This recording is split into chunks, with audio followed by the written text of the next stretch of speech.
Bonjour à tout le monde. Ça ici, c'est une belle poire que j'ai récoltée dans un de mes poiriers. Je la mets là. Si je la laisse là, soit qu'elle pourrisse ou que je la mange ou que je la jette, mais elle va rester là. Il n'y a personne, ou tu sais, quelqu'un de la famille, mais je veux dire, ici est vraiment nous autres. De la minute où je traverse de l'autre côté, ben là, on est tous d'accord, c'est chez moi. C'est moi qui ai planté ça. C'est mon terrain, je paye des taxes. Mais c'est ouvert ici, là. Fait qu'il faut pas... Si vous voyez 2 grappes de raisin, attendez-vous pas à manger 2 grappes de raisin si vous ne les protégez pas. Ça, c'est clair. Il reste encore, regardez, il reste encore quelques scarabées. Pas grave, c'est plein de... Ils mangeront jamais toutes les feuilles qu'il y a ici. Ils ne mangeront jamais. Regarde, mes raisins s'en viennent, regardez ça. J'ai des poires. Je vais descendre. Voyez-vous les raisins à terre, là? C'est les oiseaux qui les ont mangés. C'est pas grave. L'idée, c'est de produire une telle abondance que vous allez avoir en masse pour vous autres, puis en masse pour partager. Parce que vous allez partager. Sinon, vous allez être bien déçus. Regardez la pomme qu'il y a là. Elle est à moi, c'est mon pommier, on s'entend tout. Mais si un animal vient, il me la ouvre les guillemets, vole pas, ferme les guillemets. Dans le sens que si je peux avoir une abondance assez grande, ben il n'y en aura pas de problème. Eux autres vont manger, les oiseaux, les écureuils, peu importe. Les scarabées. Et vous, cette année, je ne vois pas de drosophile à elle t'acheter. Je ne sais pas ce qui est arrivé, mais regardez tous les raisins qu'il y a là. D'après vous, les oiseaux vont tout manger ça? Ça, c'est les raisins qu'il y a sous mon poirier. Regardez ça, là. En passant, ils sont un gros 3 semaines en avance. Ça, c'est prêt, là. C'est prêt à récolter. Ceux-là, quand ils sont rouges, en fait, ils sont encore... La peau est encore un peu acide, mais ils sont bleus. La peau est encore un peu acide, mais si j'attends 1 ou 2 semaines, je vais en perdre plus, c'est sûr. Mais il n'est pas question que je protège tout ça. Voyons donc. Regardez regardez l'abondance. Tiens. Fait que tant que c'est dehors, ben il va y avoir des guêpes, il va y avoir des coccinelles asiatiques. C'est ce que je vois là sur Facebook ces temps-ci. Il va y avoir des écureuils, il va y avoir des ratons. Ben oui. Il y en a tout le temps, il va tout le temps en avoir. J'ai protégé certains fruits. Ah oui, je vais m'assurer d'en manger quelques-uns. Mais ils mangeront jamais tout ce qui pousse chez moi. C'est impossible. Regardez là. Ça, c'est tous des oiseaux qui ont... C'est des raisins qui ont été mangés par des oiseaux. Mais moi, si j'ai des plantes sacrificielles, ou si en mange 10, 15, 20 %, je ne suis pas un professionnel. Si j'avais des rangs, je pourrais mettre des filets d'exclusion à maille fine pour la drosophile, ou juste à oiseaux, puis regardez. Mais là, il y en a en masse. Fait que s'ils mangent ici, puis ils ne mangent pas autour du poirier, je ne serai jamais capable de tout manger ça, de toute façon. Fait que oui, on a l'impression, quand on a un pommier ou un poirier qui a 20 poires, puis qu'on se le fait vider par un raton ou par des écureuils, c'est sûr que c'est frustrant. On est tous d'accord. Tiens, regarde, c'est des animaux qui ont jeté ça à terre. Pas grave.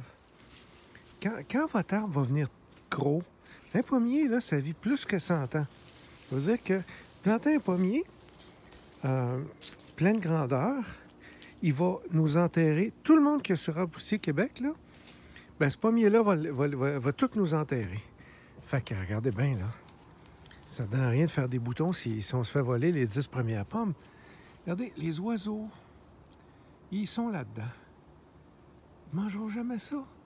Oubliez ça. Je ne sais pas si vous voyez toutes les argoses qu'il y a là, mais c'est arrangé de même.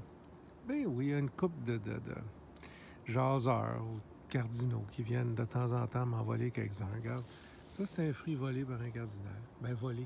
Il n'est pas à moi, il est dehors. En haut, là, c'est ouvert. Une chance que c'est ouvert. Il y a un écosystème qui s'est bâti, puis il s'arrange. Fait que l'idée, c'est de produire sais, c'est sûr, je suis pas commercial ici, là. Mais regardez-moi ça, là. Il y en a en masse pour moi, pour ma famille, puis les banques alimentaires, puis les amis, il y en a pour tout le monde. C'est le but, c'est le but de la permaculture. Vous allez vous en faire piquer un paquet quand les arbres sont petits. Mais je ne sais pas si vous avez déjà vu un pommier, comment ça vient gros, mais un pommier plein de grandeur, là, ça vient 20, 30, 40 pieds de haut. Vous ne mangerez jamais ça. Tu sais, puis vous le plantez, oui, pour vous autres, mais vous le plantez pour la génération d'après, puis l'autre après, puis l'autre après, puis l'autre après. J'ai déjà vu un pommier qui avait 100... J'avais une maison ancestrale en Estrie, puis en fait en Montérégie, mais proche de Granby.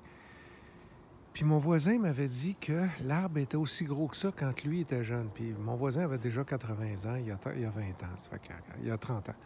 Fait que le pommier, puis il vit encore aujourd'hui. Il doit avoir 150 ans, facile. Il produit des pommes à chaque année. Combien? Je sortais 20, 30, 40 sacs de poubelles de ça, juste pour vous donner une idée. Il y en avait partout.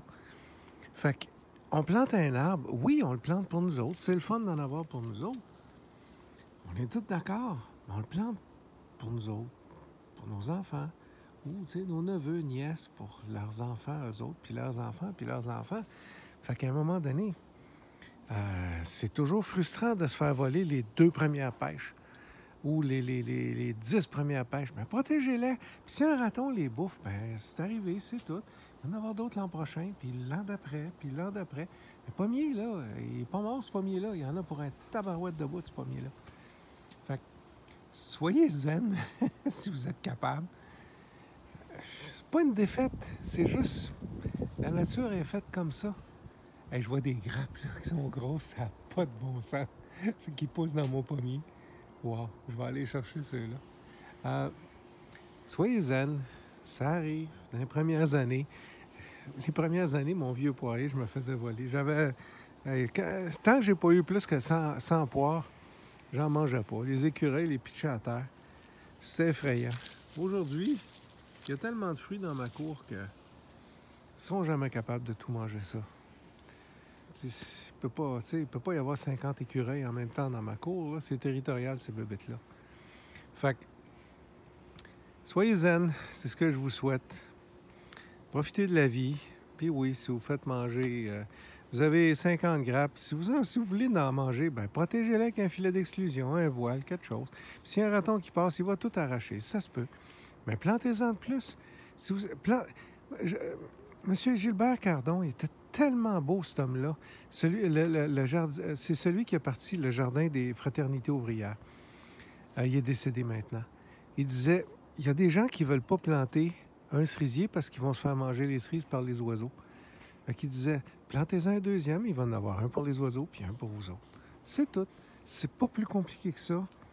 Ça fait que je me revire de bord, puis tout ce que j'ai à faire, il y a de la bouffe partout. J'en mange quel pourcentage? Je ne sais pas. Bien, regardez-moi là. Ça, là, c'est mon bureau quand je jardine. C'est littéralement ça. Puis, regardez bien ça. Manger un mur. Quand je me couche en dessous de mon vieux poirier, là, ce que je vois, tiens, ben c'est ça. Ça, c'est ma vue. Je vois des raisins, des poires. J'ai l'ombre de mon poirier. Je profite de l'ombre. Puis de la fraîcheur procurée par un arbre.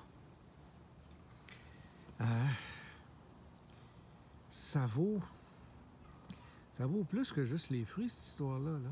Regardez comment je suis bien. C'est moi qui l'ai taillé. C'est moi qui ai fait cette arche-là. Okay? J'ai planté ça il y a... On est arrivé en 94. Je l'ai planté en 94. Faites le calcul, on est en 2001. Fait que 2011, 2021. Passe vite. Ça, c'est des feuilles de mélanchier que j'ai là.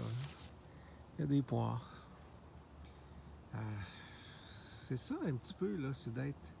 Fais pas un jardin pour être stressé, puis la grappe qu'il y a exactement là-bas, là, Ben, pas à moi tant qu'elle n'est pas dans ma bouche puis que c'est pas moi qui la mange. Sinon, il y a peut-être un oiseau qui va en manger. Puis s'il y a un oiseau qui endommage un peu le fruit, ben les guêpes ou les coccinelles asiatiques vont se mettre dedans.